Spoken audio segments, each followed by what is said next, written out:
दोस्तों मैं हूं रिजवान और आप देख रहे हैं हमारे चैनल आर5 एजुकेशन पॉइंट।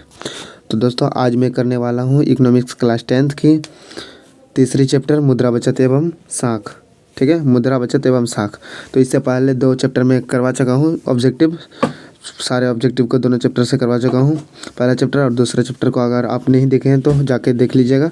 ठीक है, अगर ठीक है तो जाके देख लीजिएगा। और अब मैं तीसरी चैप्टर के आज इस वीडियो में तीसरी चैप्टर करने वाला हूँ। ठीक है, इस चैप्टर में कम से कम 50-60 ऑब्जेक्टिव करने वाला हूँ।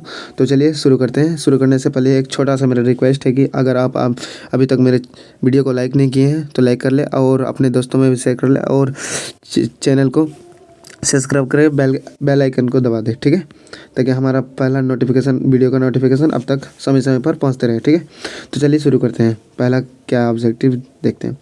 आधुनिक युग की प्रगति का श्रेय मुद्रा को ही है, ऐसा कथन किनका है। ठीक है, यह जो कहा था, ये कहा था प्रोफेसर मार्शल ने कहा था मेरे दोस्त। ठीक है, चलिए आगे देखते हैं।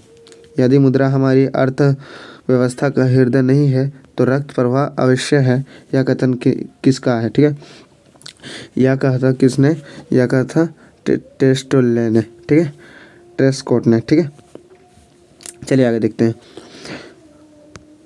विनिमय के मुख्य कितने माध्यम हैं। विनिमय के मुख्य कितने माध्यम हैं? 2। अब बोलिएगा कौन कौन 2 है। तो पहला है वस्तु विनिमय प्रणाली, वस्तु विनिमय विनिमय। ठीक है, और दूसरा है क्या? मौद्रिक विनिमय, मौद्रिक प्रणाली, मौद्रिक।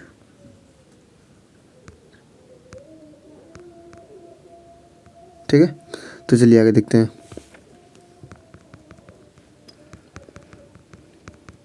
अगला क्वेश्चन क्या है कि किसका विकास मनुष्य की सबसे बड़ी उपलब्धि है। तो यह जो है मुद्रा की विकास मनुष्य के लिए सबसे बड़ी क्या है, उपलब्धि है। चलिए आगे देखते हैं कि किसके अनुसार जिस तरह यंत्र शस्त्र में चक्र, विज्ञान में अग्नि और राजनीतिक शास्त्र में मत का स्थान है, वहीं स्थान मानव के जीवन में मुद्रा का है। ठीक है, तो यह जो कहा था, यह कहा था किसने? क्राउथर के अनुसार। ठीक है, यह कहा गया था किसके अनुसार? क्राउथर के अनुसार। क्राउथर ने कहा था राजनीतिक शास्त्र में मत जिस तरह मत का स्थान है, वही स्थान मानव के जीवन में मुद्रा का स्थान है। ठीक है, मुद्रा का स्थान है। चलिए आगे देखते हैं। मनुष्य के सभी आविष्कारों में किसका आविष्कार एक महत्वपूर्ण स्थान रखता है। ठीक है, यह जो मनुष्य के आविष्कारों में सबसे महत्वपूर्ण स्थान कौन रखता है? मुद्रा रखता है। ठीक है, मुद्रा होने के कारण सभी चीज़ खरीदने में, लेने में, देने में क्या आसान हो गया है। पहले क्या होता था कि वस्तु से, यानी कोई चीज़ लेते थे, कोई सामान लेते थे तो उसके बदले कोई सामान देते थे। ठीक है, तो उसमें बहुत दिक्कतें आती थी। ठीक है, इसलिए अभी मुद्रा जो हो गया, मुद्रा बहुत ही अच्छा साधन हो गया जिससे किसी भी वस्तु को हम ले सकते हैं, दे सकते हैं, उसके माध्यम से खरीद बिक्री कर सकते हैं। चलिए आगे देखते हैं। किसी विकास का इतिहास एक तरह से मानव सभ्यता का ही विकास है। ठीक है, क्या मानव सभ्यता की क्या विकास है? मुद्रा का। ठीक है, मुद्रा का। ठीक है, चलिए। भारत, पाकिस्तान, नेपाल की मुद्रा क्या है? भारत, पाकिस्तान, नेपाल की मुद्रा, ये तीनों देश की मुद्रा क्या है? रुपया है। ठीक है, नेपाल में भी मुद्रा चलता है, पाकिस्तान में भी मुद्रा चलता है, भारत में भी क्या चलता है? अपना रुपया चलता है। सॉरी, रुपया चलता है, मुद्रा जो है रुपया चलता है। ठीक है, चलिए आगे देखते हैं। बांग्लादेश की मुद्रा क्या है? बांग्लादेश में जो मुद्रा चलता है वो टाका चलता है। बांग्लादेश है, उसमें क्या चलता है? टाका चलता है। ठीक है, चलिए अगला क्वेश्चन है। अमेरिका सिंगापुर की मुद्रा क्या है? अमेरिका सिंगापुर की जो होता है वहाँ डॉलर चलता है। ठीक है, डॉलर चलता है। ठीक है, आगे देखते हैं। रूस की मुद्रा क्या है? रूस की मुद्रा रूबल है भाई, रूबल है। ठीक है, मुद्रा के सामान्य कितने कार्य हैं? मुद्रा के क्या कितने कार्य हैं? 4 कार्य हैं। अब बोलिएगा कौन कौन?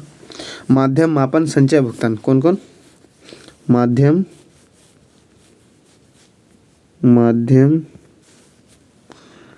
पहला हो गया, दूसरा हो जाएगा क्या? मापन, तीसरा हो जाएगा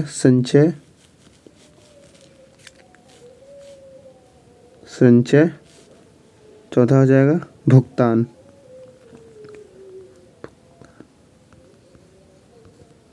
ठीक है, भुगतान ये हो गया।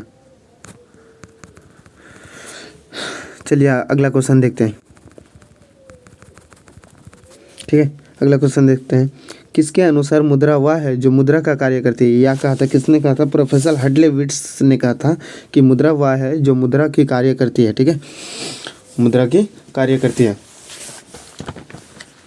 उसी तरह चलिए, किसके अनुसार मुद्रा वह है जो मूल्य का मापन और भुगतान का साधन है? यह कहा था कोलबर्न ने कहा था कि मुद्रा वह है जो मूल्य का मापन और भुगतान का साधन है। ठीक है, यह कोलबर्न ने कहा था। ठीक है, चलिए मेरे दोस्त आगे। किसके अनुसार कोई भी वस्तु जो राज्य द्वारा मुद्रा घोषित की जाती है मुद्रा कहलाती है? यह जो कहा था, यह कहा था प्रोफेसर नेप के अनुसार, या प्रोफेसर नेप ने कहा था कि मुद्रा वह है जो कोई राज्य द्वारा जारी किया जाता है। ठीक है, किसके अनुसार मुद्रा वह है जिसे सामान्य स्वीकृत प्राप्ति हो? ठीक है, यह कहा था सेलिंगमैन के अनुसार। सेलिंगमैन ने कहा था क्या? मुद्रा वह वस्तु है जिससे सामान्य स्वीकृत प्राप्त हो। ठीक है, कोई भी सामान आसानी से प्राप्त हो। उसके बाद चलते हैं, खाल या चमड़ा, कपास, गेहूं मुद्रा का कौन सा रूप है? यह सब किस रूप में होता है? या वस्तु मुद्रा के रूप में होता है। अगर आपको पूछे कि प्लास्टिक मुद्रा क्या है, प्लास्टिक मुद्रा आपका क्या हो जाएगा? एटीएम हो जाएगा, एटीएम में हो जाएगा। ठीक है, उसके बाद वस्तु मुद्रा में हो गया आपका ये सब। धात्विक मुद्रा में आपको पूछे तो धात्विक मुद्रा में जैसे आपका हो जाएगा क्या? आपका चांदी हो जाएगा, चांदी, सोना, ये सब क्या है? धात्विक मुद्रा है। चलिए आगे देखते हैं। ठीक है, तो अगला क्वेश्चन मेरा क्या? धातु से बने मुद्रा को क्या कहा जाता है? तो धातु से जो बनता है मुद्रा उसे धात्विक मुद्रा कहते हैं। क्या कहते हैं? धात्विक मुद्रा। चलिए आगे देखते हैं। पहले के समय में सिक्के बनाने में सबसे ज़्यादा प्रयोग किन धातुओं का किया जाता था? पहले के समय में सिक्का बनाने में किन धातु का प्रयोग किया जाता था? तो सोना और चांदी का। किसका? सोना और चांदी का। चलिए आगे देखते हैं। आधुनिक युग में मुद्रा का कौन सा रूप अधिक प्रचलित है? तो मुद्रा का कौन सा रूप? पत्र मुद्रा प्रचलित है। ठीक है, आगे देखते हैं। 1 रुपये के नोट अथवा सभी सिक्के कौन जारी करता है? तो यह करता है क्या? केंद्र सरकार। केंद्र सरकार। ठीक है, केंद्र सरकार के वित्त विभाग यानी रिजर्व बैंक ऑफ इंडिया। ठीक है, 1 रुपये से बड़े सभी नोट किसके द्वारा जारी किया जाता है? तो ये भी करता है क्या?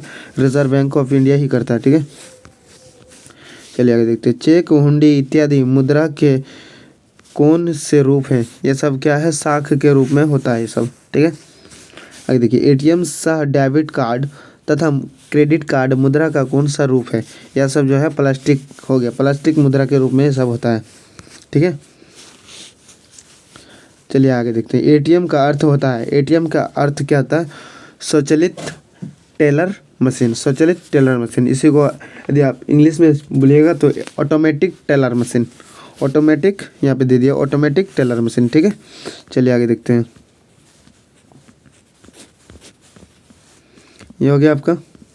यहाँ पे एटीएम जारी करने वाला देश का पहला बैंक कौन सा है? एटीएम जारी करने वाला देश का पहला बैंक है state bank of India. State bank of India सबसे पहले एटीएम जारी किया था। ठीक है, किसके अनुसार मुद्रा वह धुरी है जिसके चारों ओर संपूर्ण आर्थिक विज्ञान चक्कर काटती है? यह जो कहा था प्रोफेसर मार्शल ने कहा था कि मुद्रा वह धुरी है जिसके चारों ओर संपूर्ण आर्थिक वैज्ञानिक क्या करता है? चक्कर काटता है। ठीक है, किसके अनुसार मुद्रा आधुनिक विश्व में उद्योग रूप वस्त्र धारण किए हुए हैं?